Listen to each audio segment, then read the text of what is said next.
Mr. Speaker, the President of the United States.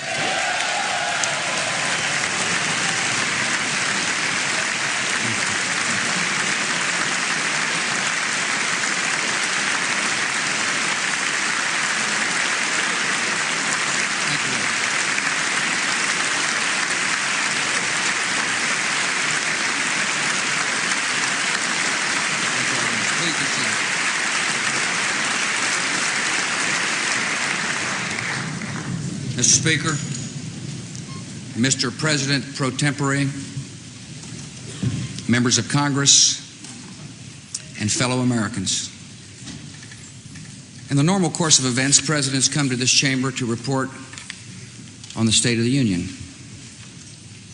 Tonight, no such report is needed. It has already been delivered by the American people. We have seen it in the courage of passengers who rushed terrorists to save others on the ground. Passengers like an exceptional man named Todd Beamer. And would you please help me welcome his wife, Lisa Beamer, here tonight.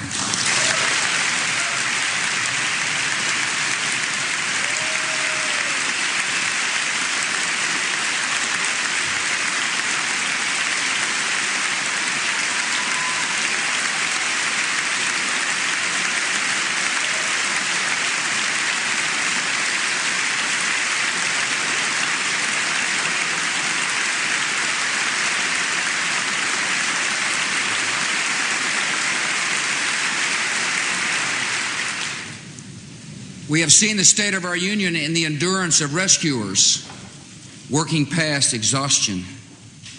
We've seen the unfurling of flags, the lighting of candles, the giving of blood, the saying of prayers in English, Hebrew, and Arabic.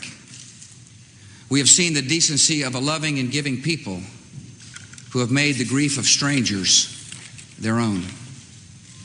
My fellow citizens, for the last 9 days, the entire world has seen for itself the state of our union, and it is strong.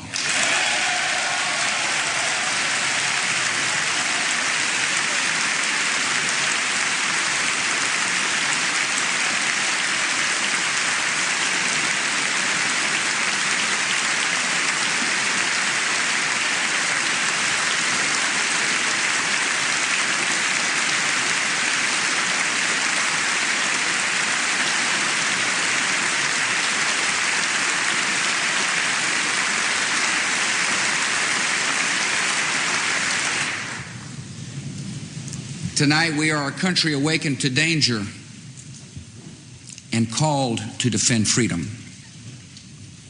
Our grief has turned to anger, and anger to resolution.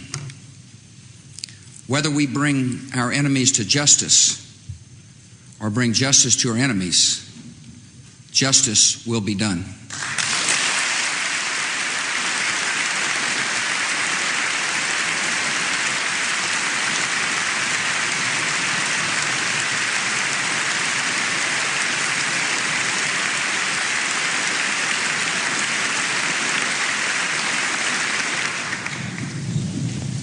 I thank the Congress for its leadership at such an important time. All of America was touched on the evening of the tragedy to see Republicans and Democrats join together on the steps of this Capitol, singing God Bless America. And you did more than sing. You acted by delivering $40 billion to rebuild our communities and meet the needs of our military. Speaker Hassert, Minority Leader Gephardt, Majority Leader Daschle, and Senator Lott, I thank you for your friendship, for your leadership, and for your service to our country.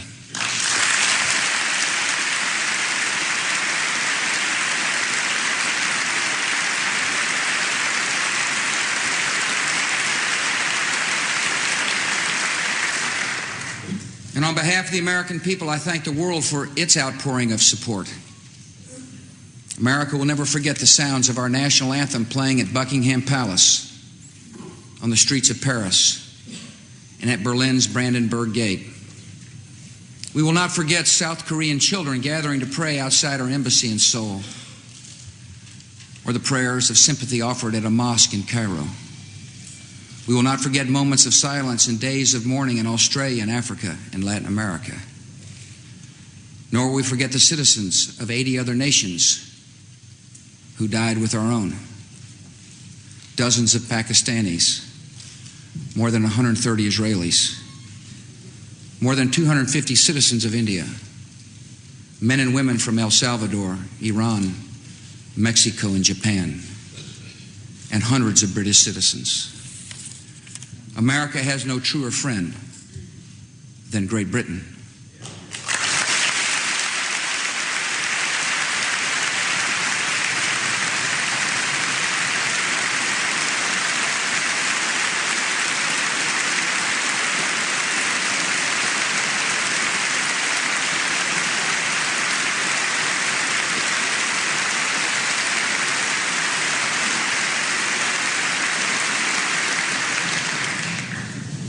Once again, we are joined together in a great cause. So honored the British Prime Minister has crossed an ocean to show his unity with America. Thank you for coming, friend.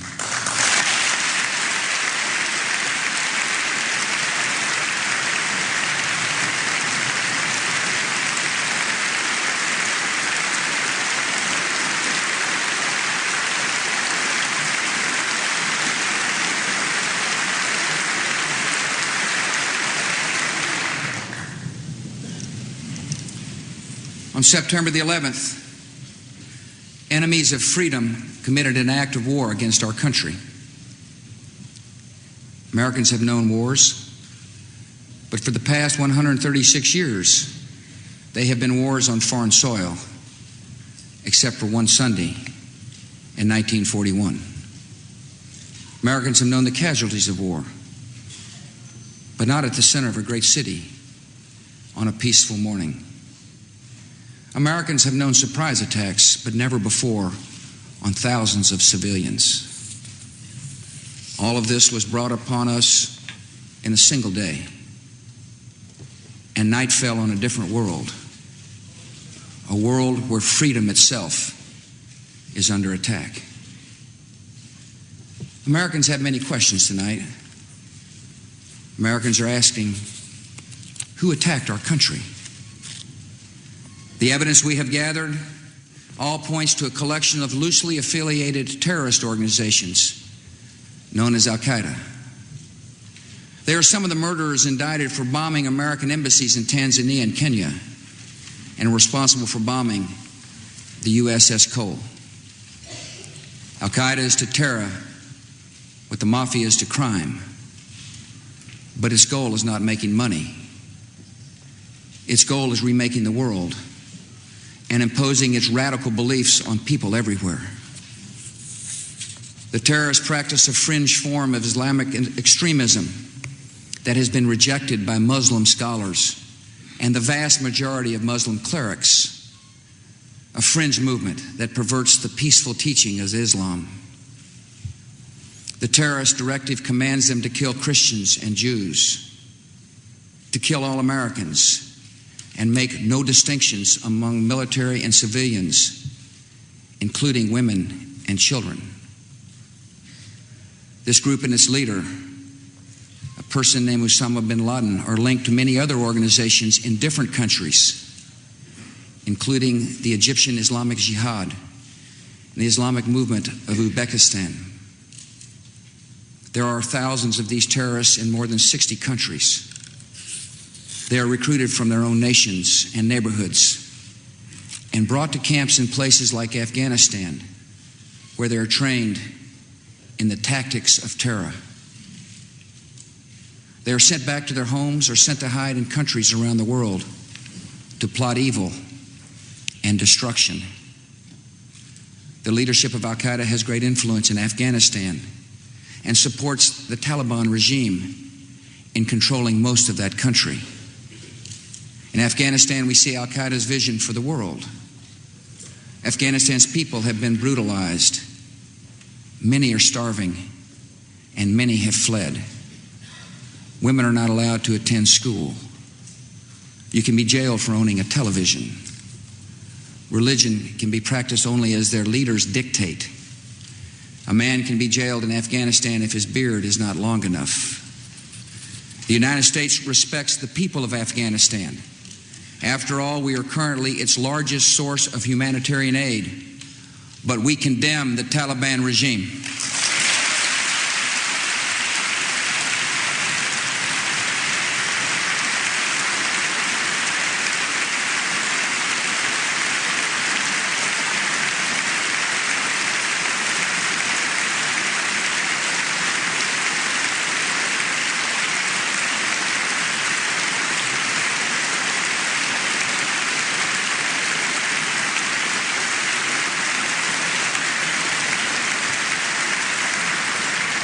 It is not only repressing its own people, it is threatening people everywhere by sponsoring and sheltering and supplying terrorists. By aiding and abetting murder, the Taliban regime is committing murder. And tonight, the United States of America makes the following demands on the Taliban. Deliver to United States authorities all the leaders of al-Qaeda who hide in your land.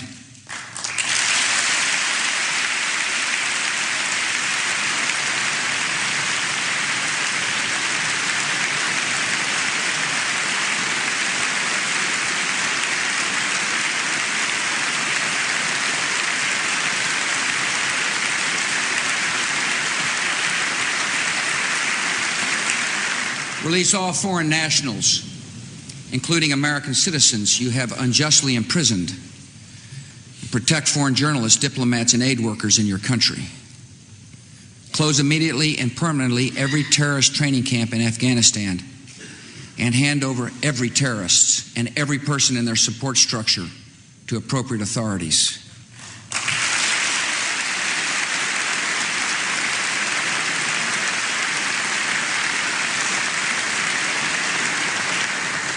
Give the United States full access to terrorist training camps so we can make sure they are no longer operating. These demands are not open to negotiation or discussion.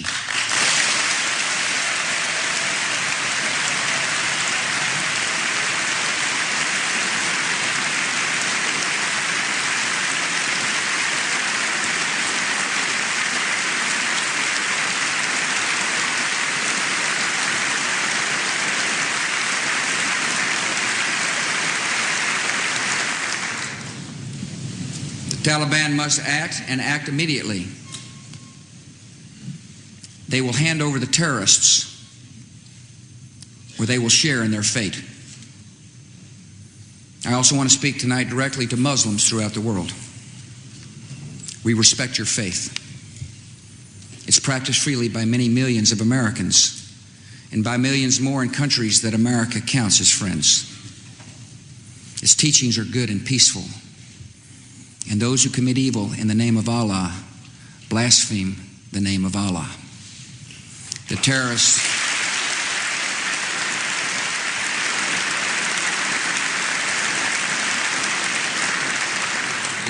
are traitors to their own faith, trying in effect to hijack Islam itself. The enemy of America is not our many Muslim friends.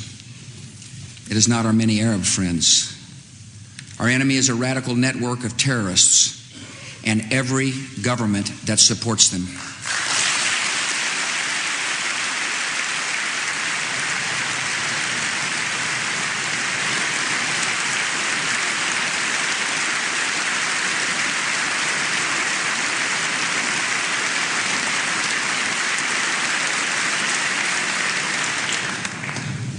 Our war on terror begins with al-Qaeda, but it does not end there. It will not end until every terrorist group of global reach has been found, stopped, and defeated.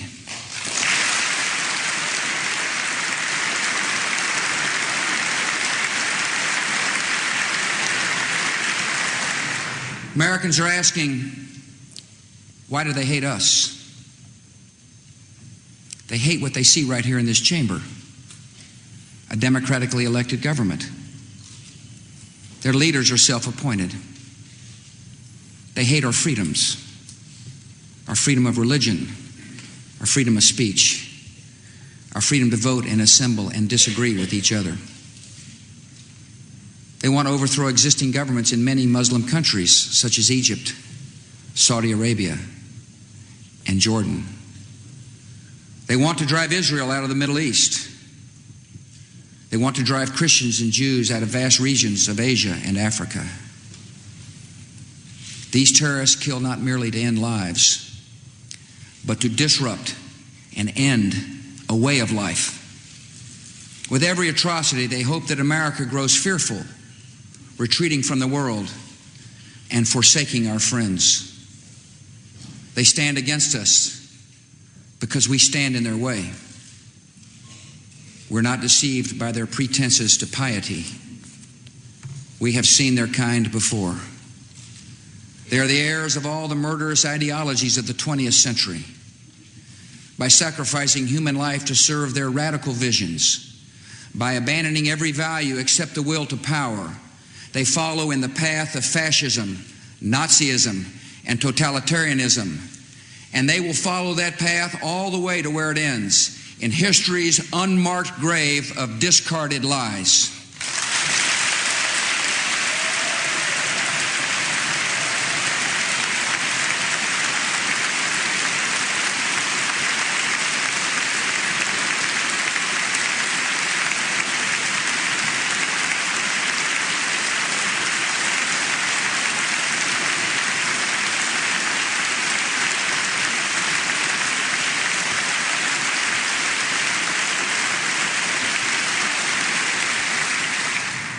Americans are asking, how will we fight and win this war?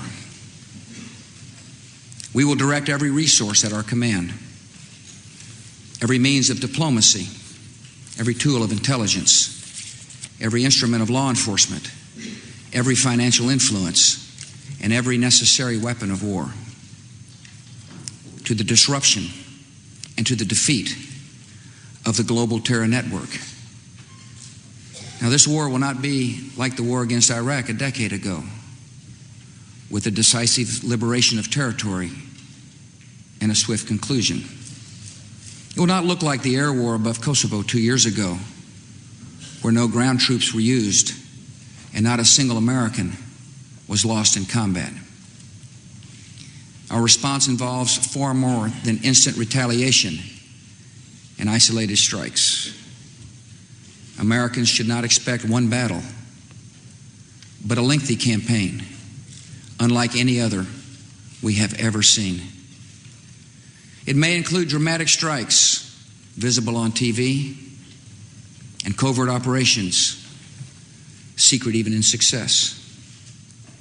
We will starve terrorists of funding, turn them one against another, drive them from place to place, until there is no refuge or no rest. And we will pursue nations that provide aid or safe haven to terrorism.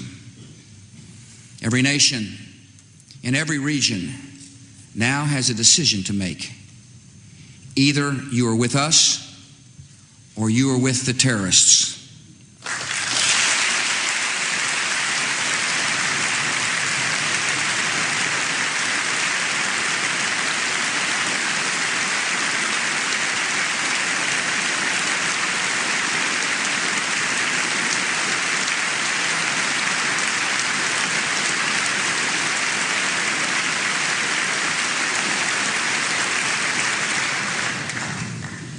From this day forward, any nation that continues to harbor or support terrorism will be regarded by the United States as a hostile regime. Our nation has been put on notice. We're not immune from attack. We will take defensive measures against terrorism to protect Americans. Today, dozens of federal departments and agencies, as well as state and local governments, have responsibilities affecting homeland security. These efforts must be coordinated at the highest level. So tonight I announced the creation of a cabinet-level position reporting directly to me, the Office of Homeland Security. And tonight I also announced a distinguished American to lead this effort, to strengthen American security, a military veteran, an effective governor, a true patriot, a trusted friend, Pennsylvania's Tom Ridge.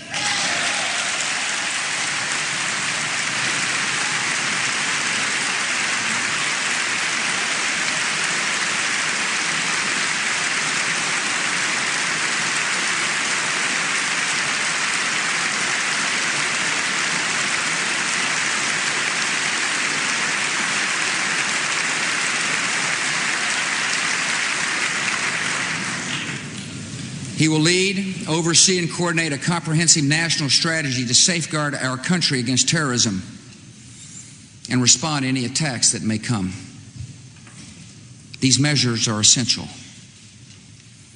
The only way to defeat terrorism as a threat to our way of life is to stop it, eliminate it, and destroy it where it grows.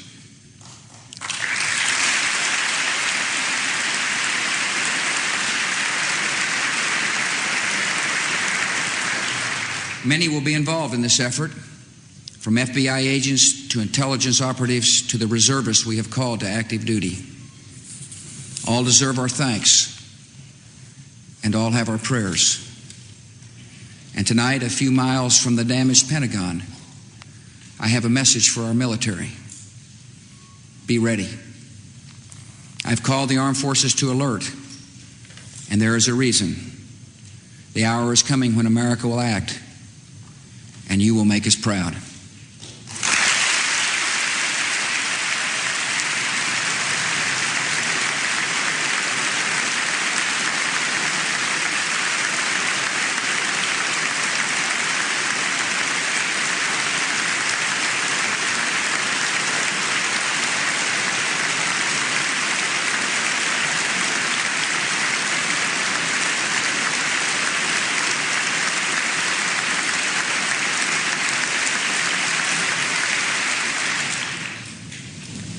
This is not, however, just America's fight.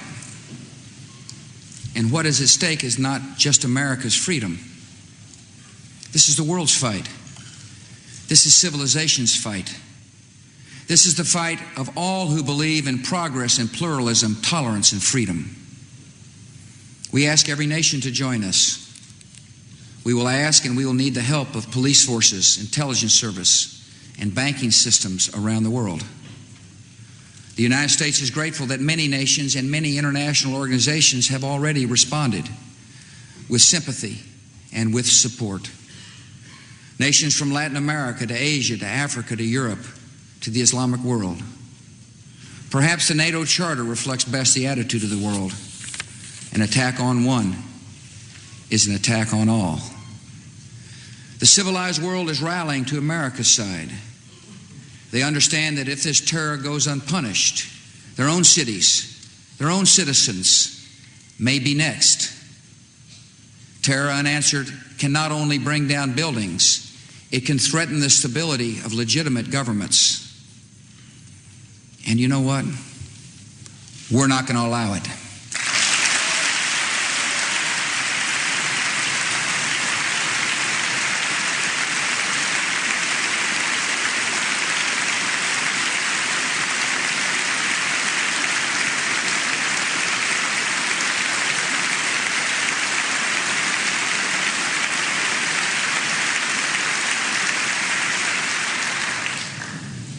Americans are asking what is expected of us.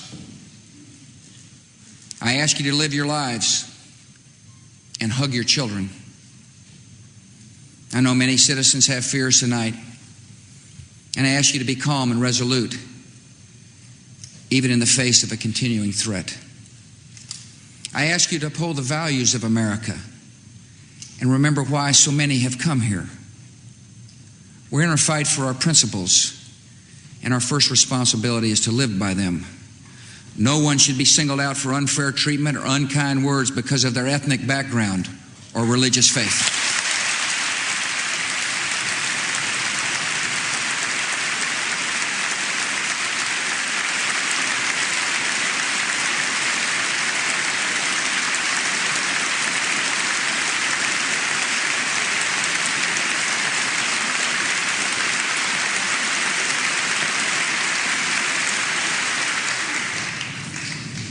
I ask you to continue to support the victims of this tragedy with your contributions. Those who want to give can go to a central source of information, libertyunites.org, to find the names of groups providing direct help in New York, Pennsylvania, and Virginia. The thousands of FBI agents who are now at work in this investigation may need your cooperation, and I ask you to give it. I ask for your patience with the delays and inconveniences that may accompany tighter security, and for your patience in what will be a long struggle. I ask your continued participation and confidence in the American economy. Terrorists attacked a symbol of American prosperity. They did not touch its source. America is successful because of the hard work and creativity and enterprise of our people. These were the true strengths of our economy before September 11th, and they are our strengths today.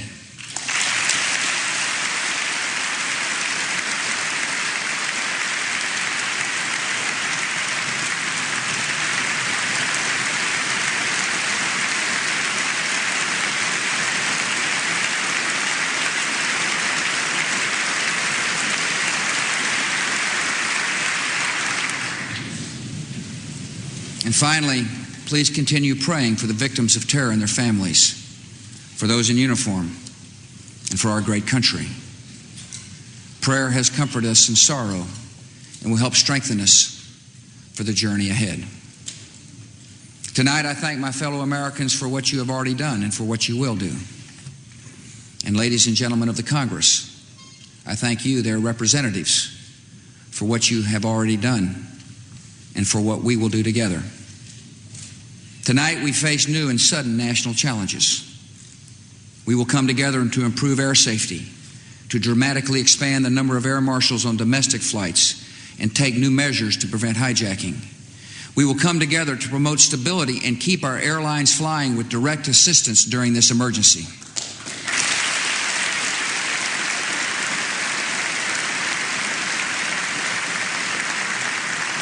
We will come together to give law enforcement the additional tools it needs to track down terror here at home.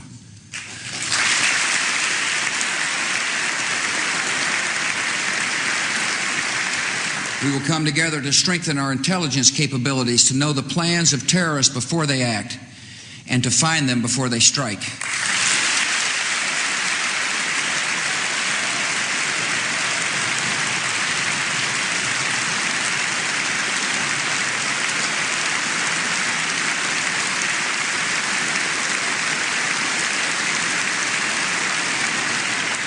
We will come together to take active steps that strengthen America's economy and put our people back to work.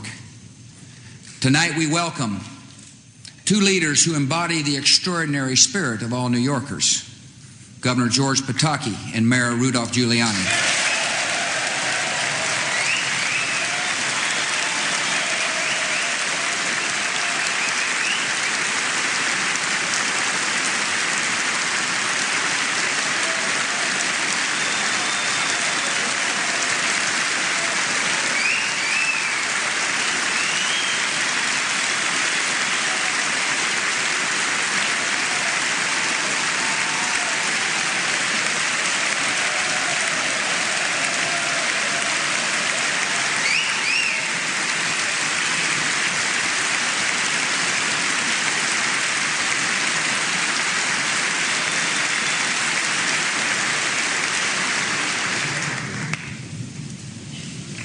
As a symbol of America's resolve, my administration will work with Congress and these two leaders to show the world that we will rebuild New York City.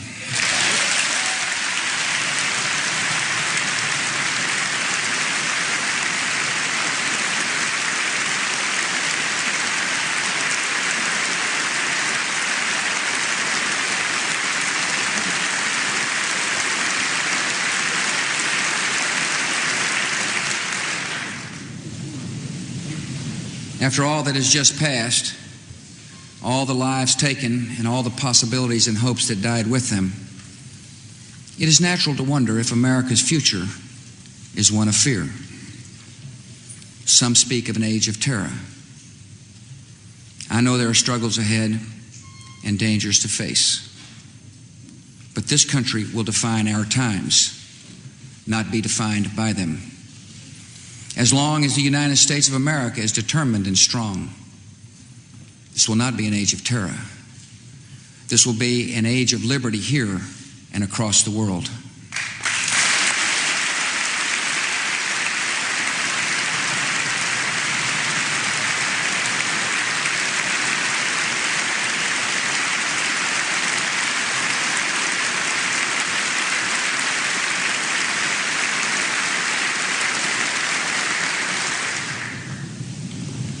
Great harm has been done to us. We have suffered great loss. And in our grief and anger, we have found our mission and our moment. Freedom and fear are at war. The advance of human freedom, the great achievement of our time and the great hope of every time, now depends on us. Our nation, this generation, will lift a dark thread of violence from our people and our future. We will rally the world to this cause by our efforts, by our courage. We will not tire, we will not falter, and we will not fail.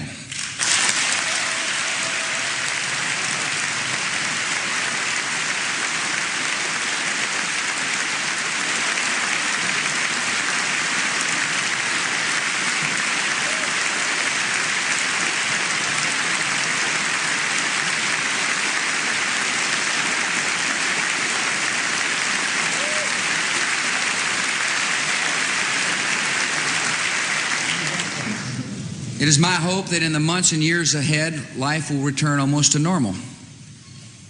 We'll go back to our lives and routines, and that is good. Even grief recedes with time and grace. But our resolve must not pass. Each of us will remember what happened that day and to whom it happened. We'll remember the moment the news came, where we were, and what we were doing. Some will remember an image of a fire or a story of rescue. Some will carry memories of a face and a voice gone forever. And I will carry this. It is the police shield of a man named George Howard, who died at the World Trade Center trying to save others. It was given to me by his mom, Arlene, as a proud memorial to her son. It is my reminder of lives that ended and a task that does not end.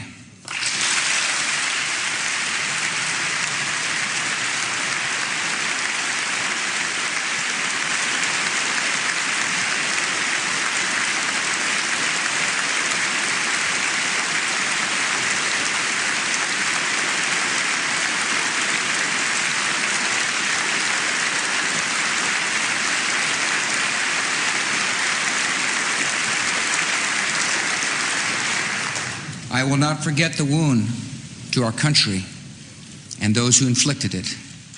I will not yield. I will not rest. I will not relent in waging this struggle for freedom and security for the American people. The course of this conflict is not known, yet its outcome is certain. Freedom and fear, justice and cruelty have always been at war. And we know that God is not neutral between them.